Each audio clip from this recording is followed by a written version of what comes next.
নমস্কার বন্ধুরা, এটা আমার কিন্তু ভোরবেলা রান্না হচ্ছে। আজকে ছেলেকে নিয়ে স্পিচ থেরাপি করাতে যাব, তাই ভাবছি যে কি নিয়ে যাব।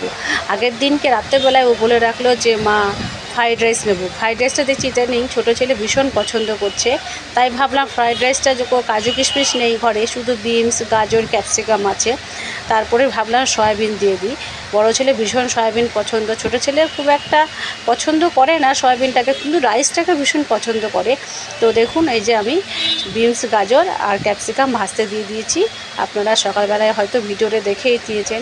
আর রান্নাটা কিন্তু ভোরবেলায় হচ্ছে 5:30টার সময়। চারিদিকে নিস্তব্ধতা, খুব সুন্দর লাগে এরকম পরিবেশে রান্না করতে। আর এই সময় রান্নার ঘ্রাণটা কিন্তু চারিদিকে ছড়িয়ে পড়ছে মোমো করে। আর যেহেতু ফ্রাইড রাইস, সামান্য একটু ঘি দিয়ে করছি, কিন্তু আর অল্প একটু সাদা তেল। দেখুন, দেখলেই বুঝতে পারবেন যে আমি খুব রিস্ক করছি না, কারণ এত দূর যাব আর প্রচণ্ড গরম পড়েছে, অনেকটা রাস্তা।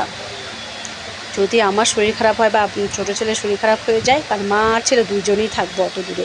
আমি যখন যাই না এত দূরে, একটা জিনিস ভাবি, জানি না ঈশ্বর কি চান, ঈশ্বরের নাম নিয়ে বেরোয়। আর সারাক্ষণ আমি জানি আমার মাধব সাথেই আছেন, কারণ এত দূরে যাই তো শুধু ভাবি যে এত দূরে যাই, সঙ্গে শুধু ফোনটাই থাকে, আর তো কেউ থাকে না। না জানি কি না কি হবে, কারণ ভাবুন, একটা আমি আছি দক্ষিণ প্রান্তে আর আমি চলে যাই উত্তর মেরুতে, একটা দুদিকে দু প্রান্ততে চলে যাই, কিন্তু আমার রাধা মাধব সবসময় সাথে আছে। তাই আমি সুস্থভাবে যেতে পারি, আমি সুস্থভাবে ফিরতে পারি। না হলে অত দূরের রাস্তা, ভাবুন, একটা ছোট্ট বাচ্চাকে নিয়ে আমি এত দূরে চলে যাই। এই যে হয়ে গেছে, টিফিনে ভরে নিচ্ছি। একদম দেখুন, দেখলেই বুঝতে পারবেন ভীষণ ড্রাই হয়েছে, একদম হালকা করে করা, বেশি রিচ নয় আর কি। তো কাজু কিশমিশ তো নেই, সেই জন্য এটা একদম পুরো হালকাই হয়েছে। আপনারা বাচ্চাদের বাড়িতে এরকম বানিয়ে দিলে বাচ্চারা কিন্তু টিফিনে তৃপ্তি সহকারে খাবে। তো দুটো টিফিন বক্সে নিয়ে নিচ্ছি। আর আপনারা সবাই ভালো থাকবেন, সুস্থ থাকবেন। শুভ দুপুরের শুভেচ্ছা রইল। যেহেতু ভিডিওটা আমি দুপুরবেলায় পোস্ট করছি, তাই আপনাদেরকে শুভ দুপুরের শুভেচ্ছা জানাচ্ছি।